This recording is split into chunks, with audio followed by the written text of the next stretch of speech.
Hello friends, जय Hind. Rank ready में आपका स्वागत है। आज एक और important topic, Gaza peace summit.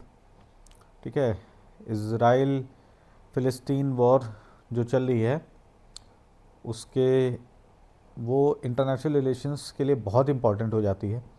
ठीक है, हर पॉइंट ऑफ व्यू से, प्रीलिम्स और मेंस पॉइंट ऑफ व्यू से, even interview point of view से उससे डेफिनेटली क्वेश्चन आप एक्सपेक्ट कर सकते हैं, प्रीलिम्स में भी मेंस में भी। तो इसके सारी डिटेलिंग आपको जानना बहुत ज़रूरी है।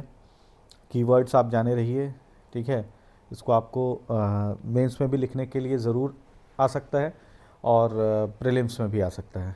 ठीक है, तो चलिए शुरू करते हैं गाज़ा पीस प्रोसेस को। ठीक है, इसको ओरिजिन अगर हम लोग देखें तो अभी मैं हिस्टोरिकल ओरिजिन में नहीं जा रहा हूँ एकदम शुरू से। वैसे तो 2000 साल और 3000 साल पहले भी जा सकते हैं, लेकिन अभी मैं 1917 जो वो first after world war one Balfour declaration जो था, मैं उसके हिसाब से आपको बता रहा हूँ। ठीक है, तो उसमें क्या था कि जो ओटोमन रूल था, ठीक है, after first world war Britain ने जो है ये इस रीजन पे ब्रिटेन का कब्ज़ा हुआ। ठीक है, और वहाँ पे Arab self determination, rise of Jewish nationalism ये आया। ठीक है, और टेंशन बढ़ने लगी। ठीक है, बाल्फोर डिक्लेरेशन क्या था? बाल्फोर डिक्लेरेशन ये था कि ब्रिटेन को जब इसका अथॉरिटी मिल गई, ठीक है, पैलेस्टीन की पूरी अथॉरिटी मिल गई, तो ब्रिटेन ने जूइश सेटलमेंट को वहाँ पे सपोर्ट किया पैलेस्टीन में, कि जूस को अपना होमलैंड वहाँ पे मिले। ठीक है, और इसके बाद 1947 में जो यूएन का पार्टीशन प्लान आया, तो उसमें यूएन ने पार्टीशन प्लान में ये दिया कि पैलेस्टीन को दो सेपरेट यूनिट्स में बांट दिया जाए, एक जूइश स्टेट और एक अरब स्टेट। ठीक है, और यरूशलेम को क्या किया जाए कि यरूशलेम को इंटरनेशनल कंट्रोल में रखा जाए। ठीक है, तो 1917 में बाल्फोर डिक्लेरेशन, फिर 1947 में यूएन पार्टीशन प्लान। हालांकि यूएन पार्टीशन प्लान को अरब स्टेट्स ने टोटली इसको नकार दिया कि नहीं, we are not ready for partitioning. ठीक है, इसके बाद 1967 में सिक्स डे वॉर हुई थी।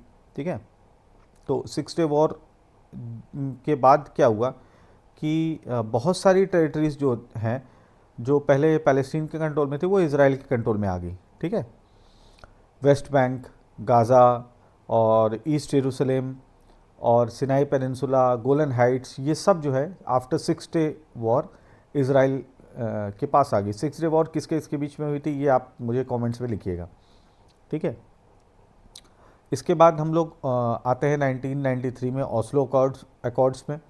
ओस्लो अकॉर्ड्स आए। ओस्लो अकॉर्ड्स में क्या हुआ कि एक पैलेस्टीन को वेस्ट बैंक और गाज़ा में पैलेस्टीनियंस को एक सेल्फ गवर्नेंस का, एक लिमिटेड सेल्फ गवर्नेंस का एक मौका दिया गया। ठीक है, पैलेस्टीनियन अथॉरिटी जो थी फतह, उसने वो वहाँ पे रूल कर रही थी उस समय। ठीक है, की वेस्ट बैंक और गाज़ा में जो है पैलेस्टीन को एक तरह से सेल्फ गवर्नेंस का मौका दिया गया। ठीक है, उसके बाद 2006 में क्योंकि फ़तह और हमास के बीच में, यानी कि पैलेस्टीनियन अथॉरिटी हमास के बीच में भी टेंशन्स बहुत ज़्यादा बढ़ रही थी, तो 2006 में वहाँ पे इलेक्शंस हुए। ठीक है, जिसमें हमास इलेक्शन जीत गया। ठीक है, लेजिस्लेटिव इलेक्शंस हुए वहाँ पे, जिसमें हमास जीत गया। ठीक है, तो ये एक तरह से इसकी हिस्ट्री थी। ठीक है, सिक्स डे वॉर हुई। सिक्स डे वॉर के बाद, ठीक है, 1967, फिर 1993 ओस्लो अकॉर्ड्स। ठीक है, उसके बाद 2006 में पैलेस्टीन की जो है वहाँ पे गाज़ा पूरी तरीके से हमास के कंट्रोल में आ गया। फिर अब्राहम अकॉर्ड्स आए 2020 में। ठीक है, तो ये गाज़ा का internal power structure was altered by the development of organised Palestinian political identity in ensuing decades which included the formation of the PLO and later Hamas. तो पहले पीएलओ थे, ठीक है, और पीएलओ के बाद जो है हमास ने लेटर ऑन हमास वहाँ पे रूल करने लगा। ऑस्लो अकॉर्ड की हम बात कर रहे थे। Oslo process envisioned a two state blueprint and offered a gradual approach to Palestinian self rule. ठीक है, under the Palestinian Authority Gaza served as an early test bed for regional autonomy, but operational flaws and lack of trust prevented long term effects. तो Oslo accords में कहा गया कि Palestinians को एक limited self governance का मौका दिया जाए और पैलेस्टीनियन अथॉरिटी को देखा जाए कि ये कैसे, एक टेस्ट बेड था गाज़ा, एक टेस्ट बेड कि गाज़ा में पैलेस्टीनियन अथॉरिटी रूल करे। ठीक है, यहाँ पे देखा जाए, हालांकि उसकी हमास से टेंशन्स बढ़ते गए और लेटर ऑन हमास ने गाज़ा पे पूरी तरीके से कंट्रोल कर लिया। Israeli disengagement in 2005. Israel removed military installation and settlement from Gaza as part of a unilateral pull out. तो इसराइल ने एक यूनिलेटरल पुल आउट कर लिया और अपने इंस्टॉलेशंस को वहाँ से, सेटलमेंट्स को हटा दिया। ठीक है, एक वॉइड क्रिएट हो गया, भाई पैलेस्टीन चला गया तो अब हमास और फतह ही बचे वहाँ पे। लेटर ऑन हमास ने जो है पूरी तरीके से टेक ओवर कर लिया। Gained complete control of Gaza by 2007। ठीक है, अब इसराइल और हमास में उसके बाद से लगातार हॉस्टैलिटीज़ बढ़ती गई, जिससे वजह से ह्यूमैनिटेरियन क्राइसिस होता गया और एक जियोपॉलिटिकल इंस्टेबिलिटी वहाँ पे आती ही गई। ठीक है, इजिप्ट, कतार, यूएन सब ने बहुत सारे सीज फायर के एफर्ट्स किए, लेकिन सब ऑल वेंट इन वेन, सब बेकार हो गए ऑलमोस्ट। अब 2023 से एक लगातार ही एक जो है कॉन्फ्लिक्टिंग एनवायरनमेंट वहाँ बना हुआ है लगातार। ठीक है, इसराइल और हमास के बीच में किसने किस पे कब हमला किया। इसराइल ने वहाँ पे मॉस्क पे हमला किया, वहाँ उसने वो पार्टी कर रहे लोगों पे हमला किया, फिर इसराइल ने वापस हमला किया। बहुत सारे, मतलब वो ये कॉम्प्लिकेटेड मैटर है, इसको हर पार्टी अपनी तरीके से देखती है, लेकिन ये एक बहुत ही कॉम्प्लिकेटेड मैटर है। ठीक है, तो गाज़ा पीस समिट की बात करें तो एक कोalition था नेशंस का, जिसमें इजिप्ट, कतार, United states, Turkey, EU members और भी लोग थे। इंडिया के minister of state for foreign affairs वो भी वहाँ पे पहुँचे थे। ठीक है, तो एक पीस आर्किटेक्चर बनाया जा सके जिससे कि ये ह्यूमैनिटेरियन क्राइसिस जो वहाँ पे बनी हुई है उसको रिजॉल्व किया जा सके। ठीक है, तो एक 20 पॉइंट पीस प्लान था, जिसे ट्रंप प्लान भी कहते हैं, क्योंकि डोनाल्ड ट्रंप, ऐसा कहा जाता है कि इसे डोनाल्ड ट्रंप ने डिज़ाइन किया, उन्होंने बनवाया, तो उन्होंने पेश किया, इसलिए इसे पीस प्लान या ट्रंप प्लान भी कहते हैं। ठीक है, तो इसमें क्या है बेसिकली कि एक टेम्परेरी ट्रूस हो, ठीक है, बैक चैनल कन्वर्सेशंस हो, इंटेलिजेंस लेवल कोऑर्डिनेशन हो, stabilization, de-escalation procedures, reconstruction coordination, and a plan for Gaza's governance transition were the main objectives of the summit. ठीक है, तो इसे शर्म अल शेख पीस समिट कहते हैं, क्योंकि शर्म अल शेख इजिप्ट में अक्टूबर 13, 25 को ये ऑर्गेनाइज किया गया। ठीक है, क्योंकि इन दोनों के बीच में, इसराइल और हमास के बीच में एक ट्रूस हो गया था, तो ये हुआ कि अब एक फुली पीस प्लान आ जाना चाहिए।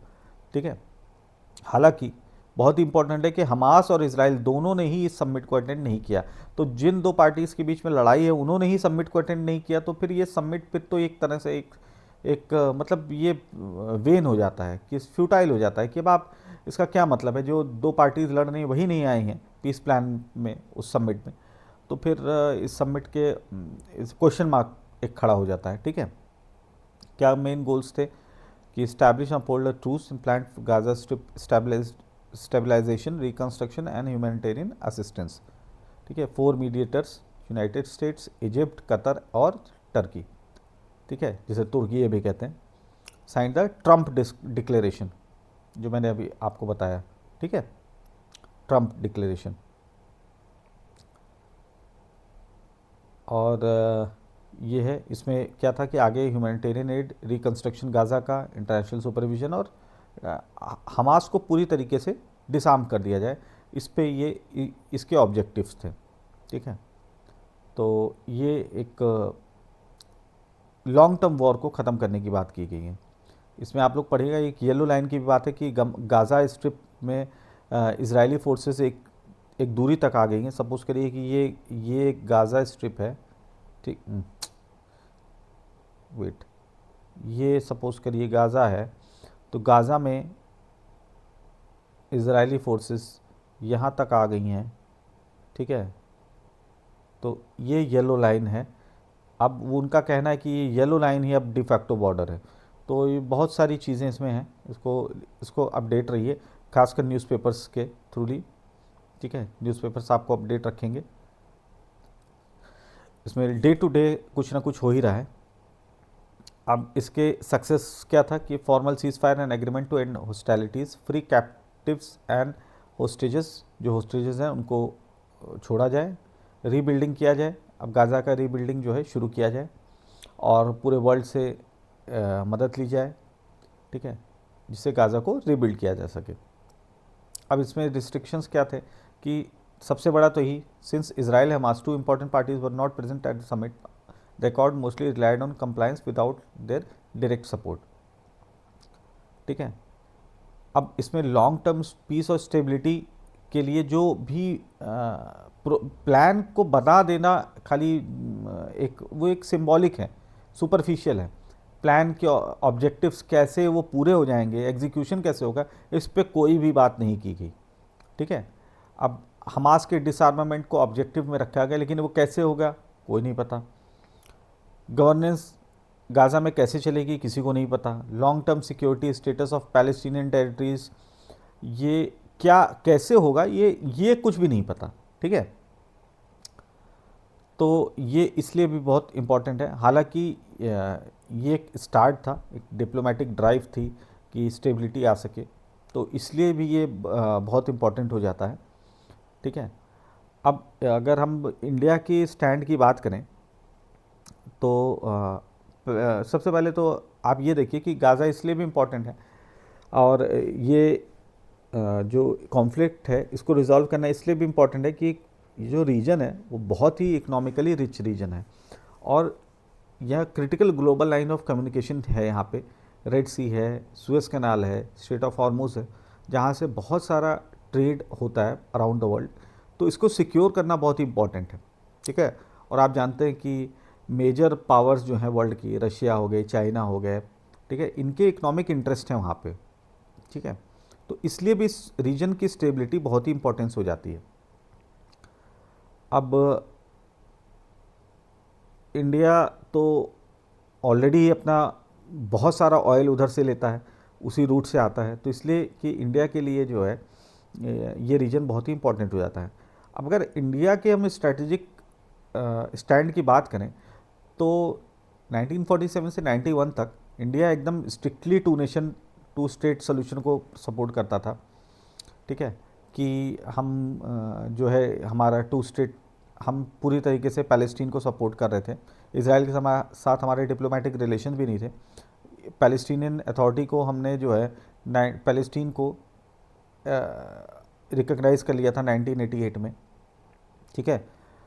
फिर ये 91 तक था कि हम टू स्टेट सोल्यूशन को पूरी तरीके से और अरब हुड को, ठीक है, पूरी तरीके से सपोर्ट करते थे 1991 तक, ठीक है, कि पैलेस्टीन को वहाँ पे लिबरेशन मिलना चाहिए, उसको अपना स्टेटहुड मिलना ही चाहिए। फिर 1992 की अगर हम बात करें तो 1992 के ऑनवर्ड्स हमने इस समय इसराइल को रिकॉग्नाइज़ किया, हमारे डिप्लोमेटिक रिलेशन, रिकॉग्नाइज़ नहीं किया, इसराइल के साथ हमारे डिप्लोमेटिक रिलेशंस शुरू होते हैं 1992 में।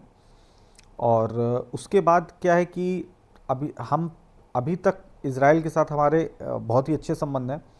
फिर उस समय क्या था कि हमने इसराइल के साथ एक स्ट्रैटेजिक कोऑपरेशन बनाना शुरू किया, ठीक है। 2014 तक की बात करें तो इसराइल हमारा मेजर डिफेंस पार्टनर बन चुका था, कई चीज़ों में हमारा ट्रेड अच्छा चल रहा था इसराइल के साथ। और हम क्या था कि तब तक 2014 तक प्रॉब्लम ये थी कि 2014 तक हम जो है 2014 तक की अगर हम बात करें तो हमारी हाईफंड थी पॉलिसी कि हम इसराइल और पैलेस्टीन को हम एक साथ देखते थे, ठीक है। हाईफंड थी कि हम इसराइल पैलेस्टीन की बात करते थे तो एक साथ बात होती थी कि इसराइल और ये पैलेस्टीन।